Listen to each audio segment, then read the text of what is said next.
Welcome to KT media and ఈరోజు వేద movie and ఈ మూవీ అయితే మాత్రం కొంత డిసప్పాయింట్ అని అనిపించవచ్చు. ఎందుకంటే జాన్ అబ్రహం లాంటి బాడీ యాక్షన్ హీరో బాడీని పెట్టుకొని తను ఆ టైప్ ఆఫ్ క్యారెక్టరైజేషన్ చూజ్ చేసుకున్న విధానం అయితే, ఎందుకంటే చాలామందికి తన ఫ్యాన్ బేస్ డిఫరెంట్.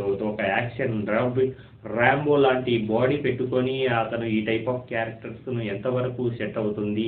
ఎందుకంటే ఇది మంచి క్యాస్ట్ బేస్లో వచ్చిన సబ్జెక్టే ఇది. ఎందుకంటే రాజస్థాన్లో బర్మార్ అనే విలేజ్లో అగ్రకులాలకు మరియు నిమ్న జాతికి మధ్య ఎప్పుడు ఆ క్యాస్ట్ గొడవ. ఎందుకంటే అగ్రకులాల వాళ్ళను ప్రేమిస్తే వాళ్ళు పెళ్లి చేసుకుంటే వీళ్ళని చంపేయడం, వాళ్ళని చంపేయడము, ఇలాంటి కుల పట్టింపులు ఎక్కువ ఉన్న సమాజంలో ఒక శార్వరి మన హీరోయిన్ ఎవరైతే ఉంటుందో లో క్యాస్ట్లో పుట్టుంటుంది. అక్కడ తను లా చదువుతూ ఉంటుంది. ఆ యూనివర్సిటీలోనే సేమ్ కాలేజీలోనే వాళ్ళకు చెందిన అగ్రకులాల వాళ్ళు, తనకు బాక్సింగ్ అయితే ఇంట్రెస్ట్ ఉంటుంది. ఆ బాక్సింగ్ నేర్చుకోవడానికి అక్కడికి వెళ్ళినప్పుడు వాళ్ళ హై క్యాస్ట్ బ్యాచ్ ఈమెను చూసే విధానం కావచ్చు, తనను కొంతవరకు మిస్బిహేవ్ చేయడం కావచ్చు, ఇలాంటివన్నీ చూసినప్పుడు అవన్నీ తట్టుకొని తను, ఎందుకంటే ఒక మూర్ఖంగా నాకు గౌరవం దక్కాలంటే కోర్టు ద్వారానే దక్కుతుంది అని హీరోకి చెప్పడం.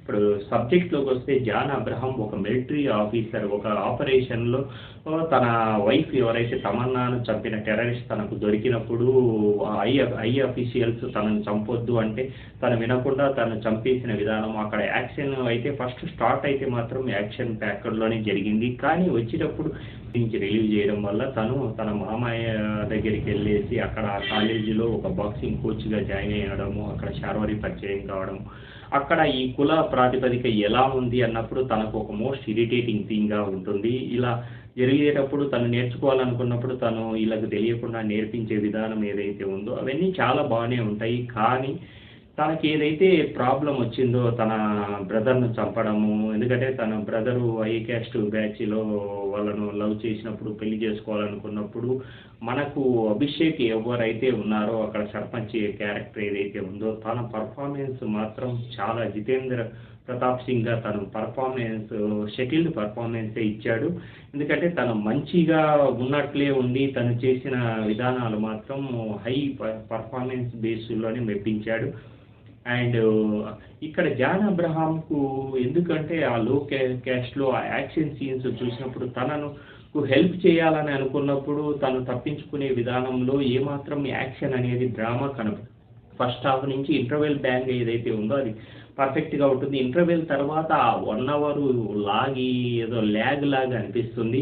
అలాగే యాక్షన్ మిస్ అయిన ఫీలింగు, ఏదో న్యాచురల్ వేలో ప్రజెంట్ చేద్దామని డైరెక్టర్ నిఖిల్ అద్వానీ అనుకున్నాడు. కానీ ఎందుకంటే తీసుకున్న పర్సన్ ఎవరు, జాన్ అబ్రహాం, అలాంటి పర్సన్ను ఆ సబ్జెక్ట్ ఎంచుకున్న విధానం అది కూడా జరిగిన సబ్జెక్ట్ అని చెప్పడం కూడా కొంచెం మిస్కమ్యూనికేట్లా ఉంటుంది. ఆ కోర్టు డ్రామా ఎపిసోడ్ ఏదైతే ఉంటుందో మోస్ట్ బోరింగ్ ఎపిసోడ్గా ఉంటుంది. అలాగే జాన్ అబ్రహం లాంటి యాక్షన్ హీరోను అందులో ఏదో ఒక విధమైన ఎమోషన్కు కట్టేయడం మాత్రం చాలా ఒక సగటు ప్రేక్షకుడు మాత్రం జీర్ణించుకోలేని విషయమే. అండ్ మూవీ కూడా అందుకే కొంచెం నెగిటివ్ టాక్ అనేది మూటగట్టుకుంది. ఎందుకంటే ఇంత మంచి సబ్జెక్ట్ను కమర్షియల్ యాంగిల్లో తీస్తే అది నెక్స్ట్ లెవెల్నే ఉంటుంది. అలాగే ఆర్ఆర్ కావచ్చు, కెమెరా వర్క్ కావచ్చు అండ్ సాంగ్స్ కావచ్చు చాలా బాగున్నాయి. ఇది అన్ని లాంగ్వేజ్ల్లో రిలీజ్ చేయడం జరిగింది. అండ్ మన తెలుగులో కూడా తెలుగు వర్షన్ అయితే డైరెక్ట్ రిలీజ్ చేశారు. జాన్ అబ్రహం ప్రొడక్షన్ నుంచే వస్తుంది కాబట్టి ప్లీజ్ సబ్స్క్రైబ్ కేటీ మీడియా.